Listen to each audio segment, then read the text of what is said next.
Mom didn't mean any harm, so forgive her. You understand that, right, as my wife? Looking back now, I remember that it was my husband who chose the date for our wedding registration. I remember feeling a shiver down my spine when I thought that from now on, all our wedding anniversaries might become a day for my mother-in-law, Flora. My birthday being Jason's wedding anniversary, this is not a filial piety. I'm happy though. My husband and I had our first wedding anniversary, but it turned out to be a terrible day. I thought to myself that we didn't need an anniversary if it was going to be like this. My name is Esther, and I'm 26 years old. I work for a pharmaceutical company. My husband Jason and I met in college, where he was my senior. We dated, and after he started working and saved up some money, we moved in together when I started my job the next year. We got married a year after that. My husband and I never fought, and he was helpful with household chores, so our relationship was harmonious. We had discussed having children once our jobs settled down, so we were not particularly in a rush and enjoyed our newly wedded life. Then we welcomed our first wedding anniversary, but the anticipated celebration turned out to be a far cry from what we had imagined. What? We're going out on our anniversary? 6 months ago, we booked a hotel with a beautiful night view for our anniversary, but my husband is trying to leave the house 3 hours earlier than our reservation time, so I thought I got the reservation time wrong and spoke up. We're going shopping with Mom until the hotel reservation time. Today is Mom's birthday, the most important anniversary of the year. Wait, today is our wedding anniversary. When I said that to my husband, he looked surprised. I know, but Mom's birthday is more important. Our wedding anniversary can be celebrated tomorrow at home, right? We're short on time, so let's go now. My husband said that and left without looking back. At that moment, I understood that the hotel I had reserved for our anniversary was taken over by my mother-in-law, and realized that my husband was a mama's boy. I'm going back to my parents' house. I left a note for my husband on the dining table at home and went back to my parents' house. My husband hurried to bring me back. I was wrong.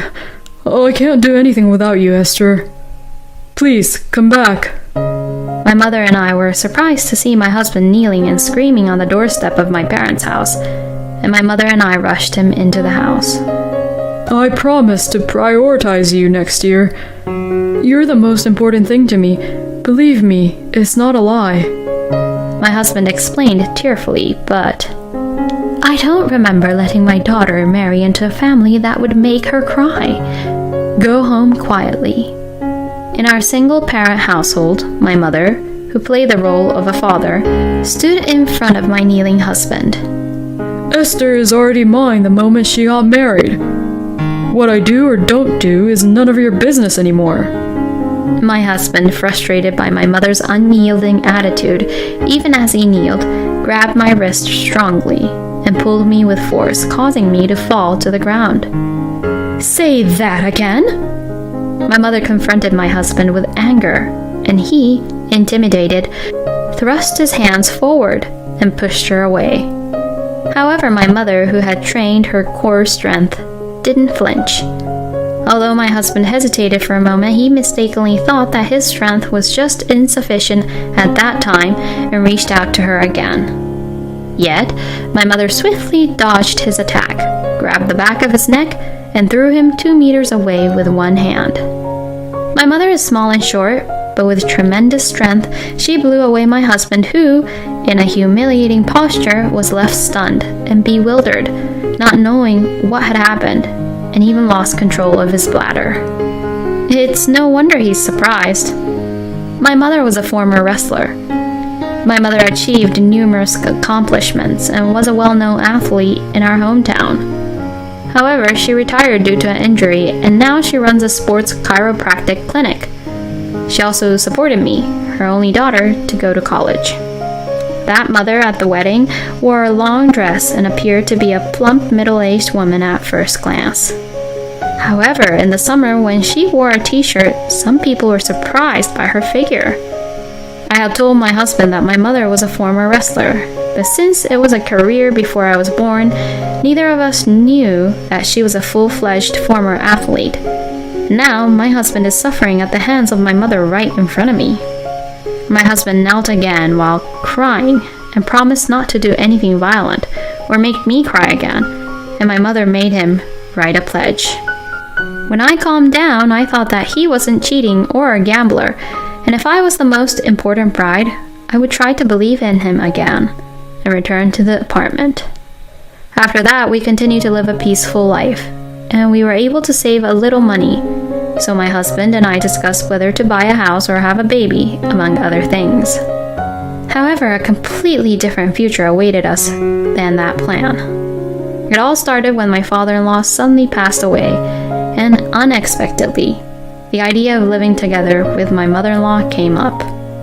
While I was at work, I received a call from my mother-in-law saying that my father-in-law had collapsed, and she needed me to come to the hospital immediately. I left work early and rushed to the hospital, but unfortunately, my father-in-law had already passed away. My mother-in-law was sitting next to him, looking crestfallen. When my husband saw my exhausted mother-in-law, he knelt down to me. I can't leave my elderly mother alone, so please let her move in with me. After seeing my husband pleading with tears, I couldn't just leave him like that. So I decided to consider positively living with my mother-in-law. To be honest, I understood that I was not welcomed as a daughter-in-law by my mother-in-law, so I was only anxious about living together. However, when I talked to my husband about my anxiety regarding living together, "You're cold. You're a heartless person," he would say every time. I wanted words from him that would dispel such worries, but every time I consulted with my husband about it, his response was always rebellious and even intimidating, saying things like, "Talking back to my parents." I also lost my father in a traffic accident when I was in high school, so I thought I understood the pain and sadness of losing a parent more than others. Therefore, I wanted to support my beloved husband. And without thinking of any inconvenience, I thought that as long as there is love, everything will be fine and things might change if we have a child. I followed my husband and decided to live together with my mother-in-law. My mother-in-law looks younger than her age, but she's far from being a lady of high character. She's more like a shrew, and I've always been uncomfortable with her, as we are completely opposite types of people. On the other hand, my late father-in-law was a quiet man who retired early from his job as a teacher and started a restaurant, fulfilling his childhood dream.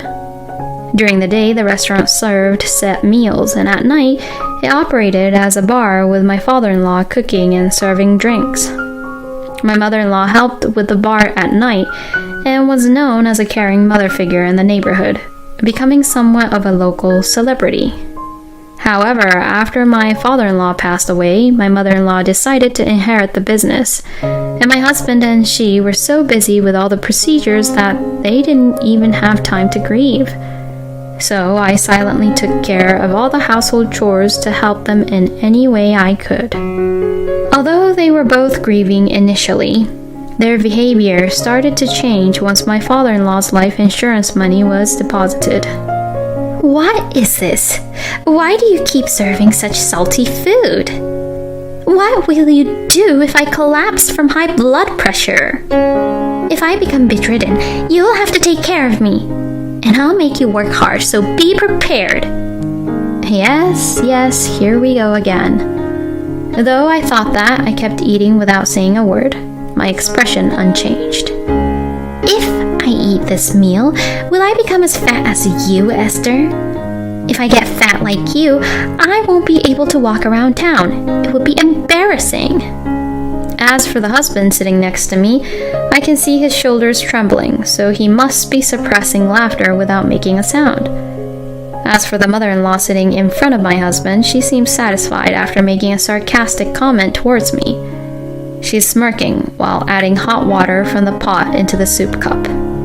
Furthermore, the two of them have started to eat out or order delivery for lunch instead of touching the meals I prepare while I'm at work during the day. Well, if they're not going to eat, it's not a waste of ingredients, and if I don't have to cook, it saves me some effort too. If you don't need to eat, just say so.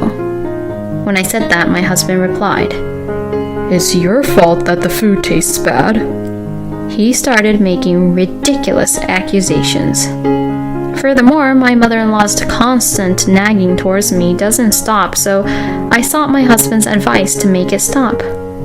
What kind of person are you to say mean things to my aging mother, who doesn't have much time left? He completely disregards my words. It seems like my husband, now without a father, feels the pressure as the only son and thinks he has to step up. My once gentle husband has undergone a complete transformation. And today, once again. Do we really need to eat such a tasteless meal? Of course, by tasteless meal, he refers to the food I cooked. Both my husband and mother-in-law, as soon as they had a significant amount of money, started treating me like a housekeeper or servant. Just when I thought things couldn't get worse, now my husband has quit his job without consulting me, and I'm truly troubled by it. When I ask why he quit his job, trying to understand the reasons, Because I don't have to worry about retirement. That's all he said, completely ignoring anything else I had to say. As for my mother-in-law, she has been engaging in behaviors completely unsuitable for her, such as inviting luxury car dealers to our home despite not even having a driver's license, or going around looking at real estate for condominium investments. I've been worried that they might do something reckless or irresponsible, and they would make excuses, using my late father-in-law's grief as a justification for not working and increasing their frequency of going out to drink during the day. If I were to voice my complaints about their late-night outings, All I have left is my mother. I want to take my mother, who has a shorter time left than us, to various places. As someone who grew up with only one parent, you should understand my feelings, right? and he would make excuses, appealing to emotions, and I started to feel like it was pointless no matter what I said. Furthermore, my mother-in-law, who had never been exposed to outside entertainment before, started indulging in excessive spending, which only got worse over time. As a result, I decided to completely separate our finances as a couple and began preparing to leave this house. As I let their selfish behavior go for a few months, before I knew it, our wedding anniversary was approaching. We can celebrate our wedding anniversary together this year, right? Of course, I didn't have any expectations, but just to be sure, I asked my husband. Oh, I forgot we were married. I mistook you for a housekeeper. He laughed, and my mother-in-law, who overheard the conversation, also laughed along.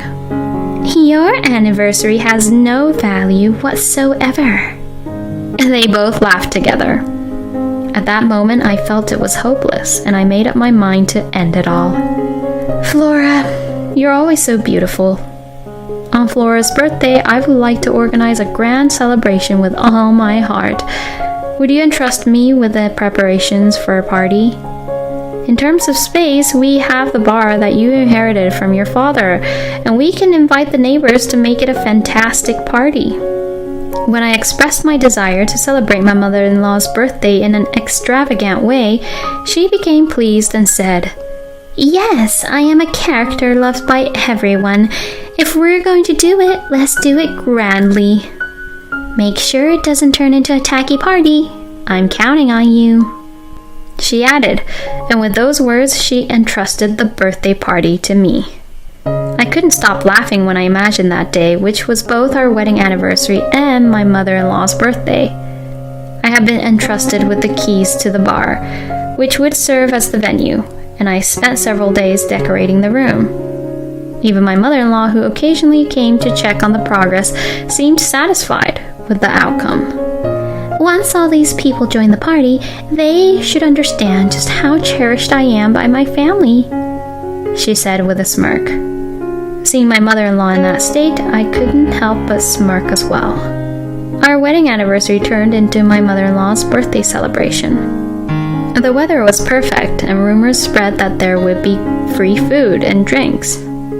As a result, the bar became lively, reminiscent of the days when my father-in-law was alive. The birthday song played in the bar, and my mother-in-law looked delighted. Considering that the venue was a bar and the lighting felt dim, and as the night grew late, I decided to switch on the ambient lighting. What? As the room started to become slightly brighter, small screams could be heard throughout the bar, which served as the venue. And then the scene inside the venue turned into something truly horrifying. Bugs! Yes, I had arranged for the venue to be filled with bugs for this special occasion. From the perspective of someone who dislikes insects, it would be nothing short of a scene from hell. I work in a department of the pharmaceutical company where we research insect repellents and medications effective against insects. Every day we engage in research and development to determine which insects can be targeted and which medications are effective against them. I borrowed eggs from the company's laboratory, raised them carefully myself, and timed their emergence for this day. I raised them with great care, ensuring their successful emergence. As someone who sees insects every day and sometimes even nurtures them, the bugs flying around the room now appeared to be my adorable children, celebrating their birth. From the chaotic scene that ensued, the customers began fleeing one after another, leaving only me, my mother-in-law, and my husband behind. With heavy breathing, my mother-in-law Flora asked me, What are those disgusting bugs? Isn't it because you neglected to clean and left it unattended for so long that the bugs appeared? I informed her. The bugs I brought from the lab were specifically programmed for research purposes and unable to reproduce through mating. They were intentionally designed to have short lifespans, so after about a week they would naturally die off. However, my mother-in-law, overwhelmed by the disgust and the fact that her own birthday party had been ruined, was shocked and collapsed. What have you done? Concerned about his collapsed mother, my husband yelled at me, and I responded, I don't know anything. It's because you neglected the important shop that my father-in-law left behind. That's why we ended up with this outcome. That day, as I recalled the trembling face of my fearful mother-in-law, I couldn't stop laughing. It brought a sense of relief to my chest. I thought that by doing this, I had finally settled the score for my mistreatment I had endured from my mother-in-law in the past. However, little did I know that there was still more to come. The next day, my mother-in-law, instead of simply cleaning up the infested bar, came up with the idea of burning it down entirely. My mother-in-law couldn't forget the benefits of the insurance money she received when her husband passed away, so she came up with the idea that if the bar burned down, she could get rid of the pests, and also collect the fire insurance money, killing 2 birds with 1 stone. And so, in the middle of the night, she went to the bar and spread gasoline around. However, before she set fire to the house, a witness became suspicious of a middle-aged woman spreading something in the middle of the night and contacted the police. The police rushed to the scene and arrested my mother-in-law before she could set fire to the house. She was arrested for attempted arson rather than arson, and given her malicious intent to obtain insurance money, she was sentenced to imprisonment. I met my mother-in-law only once after she was arrested, and at that moment I said sarcastically to my mother-in-law, "Didn't you know that insurance won't cover it if you set fire to something?" My mother-in-law's face at that time was a look of bitter regret, and finally my heart felt clear. And for me, there was still revenge to be had against my husband. Even though my own mother had been through something like this, my husband didn't seem to care at all, and was lying on the living room sofa relaxing. So I spoke up. "Do you remember the contents of the agreement we wrote at my parents' house before? Since you couldn't keep your end of the deal, let's get divorced, and of course, I will be seeking compensation." I said that and handed my husband the divorce papers. He eagerly filled them out and signed them as if he had been waiting for this.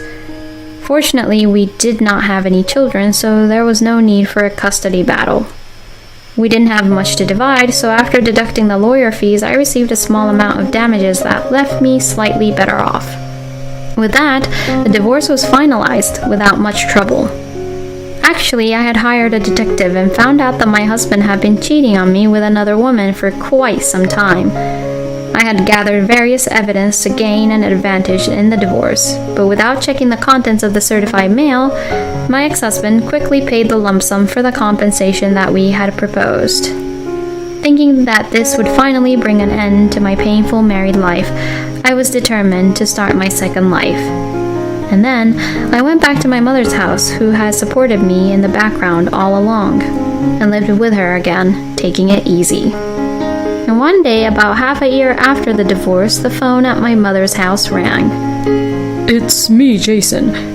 Hey, let's start over again, shall we? I was surprised by the sudden news and was further exasperated when my ex-husband mentioned getting back together, even though I hadn't asked for it.